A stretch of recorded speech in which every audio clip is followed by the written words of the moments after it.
ತಮಿಳುನಾಡಿನಲ್ಲಿ ಬಿಜೆಪಿ ಅಭ್ಯರ್ಥಿಗಳ ಪಟ್ಟಿ ರಿಲೀಸ್ ಆಗಿದೆ. 27 ಅಭ್ಯರ್ಥಿಗಳಿಗೆ ಟಿಕೆಟ್ ಅನ್ನು ಕೊಟ್ಟಿರೋದು ಬಿಜೆಪಿ. 234 ಕ್ಷೇತ್ರಗಳ ಪೈಕಿ 27 ಕ್ಷೇತ್ರಗಳಲ್ಲಿ ಬಿಜೆಪಿ ಸ್ಪರ್ಧೆ ಮಾಡ್ತಾ ಇದೆ.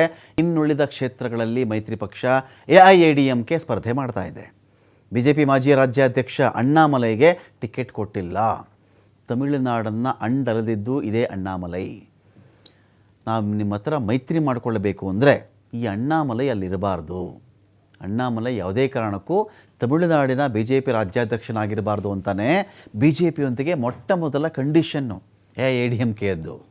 ಆಗೇನಾಗ್ತಾರೆ, ಅಧ್ಯಕ್ಷ ಆಗಿದ್ದು ನೈನಾರ್ ನಾಗೇಂದ್ರನ್ ಅವರಿಗೆ ಇಲ್ಲಿ ಅಧ್ಯಕ್ಷರಾಗ್ತಾರೆ. ಅವರು ಅಧ್ಯಕ್ಷ ಆದ ಮೇಲೆ ಅಣ್ಣಾಮಲೈ ಅಧ್ಯಕ್ಷ ಹುದ್ದೆಯಿಂದ ಆಚೆ ಬರಬೇಕಾಗತ್ತೆ.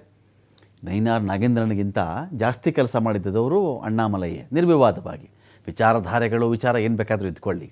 ಆ ಪಕ್ಷಕ್ಕೆ ತಮಿಳುನಾಡಲ್ಲಿ ಒಂದು ದೊಡ್ಡ ಮಟ್ಟದ ಗುರುತು ಸಿಗುವಂತೆ ಮಾಡಿದ್ಯಾರು ಅಂದರೆ ನಿರ್ವಿವಾದವಾಗಿ ಅಣ್ಣಾಮಲೈ. ಆದರೆ ಅಂಥ ಅಣ್ಣಾಮಲೈ ಏನು ಮಾಡ್ತೀವಿ ಪಾರ್ಟಿ, ಕನಿಷ್ಠ ಒಂದು ಟಿಕೆಟನ್ನು ಕೂಡ ಕೊಡದೆ ಟಿಕೆಟ್ ಕೊಟ್ಬಿಟ್ರೆ ಎಐಎಡಿಎಂಕೆಗೆ ಸಿಟ್ಟು ಬಂದುಬಿಟ್ರೆ, ಬೇಜಾರಾಗ್ಬಿಟ್ರೆ, ಈ ಮೈತ್ರಿನೂ ಬೇಡ ಅಂದ್ಬಿಟ್ರೆ, 27 ಕ್ಷೇತ್ರದಲ್ಲೂ ನಾವು ಹಾಳಾಗಿಬಿಟ್ರೆ, ಆ ಕ್ಷೇತ್ರಗಳು ನಮ್ಗೆ ಸಿಗದೇ ಇದ್ದರೆ, ಇದಾ ಕ್ಯಾಲ್ಕುಲೇಷನ್ಸ್ ಬಿ ಜೆ ಪಿಯದ್ದು.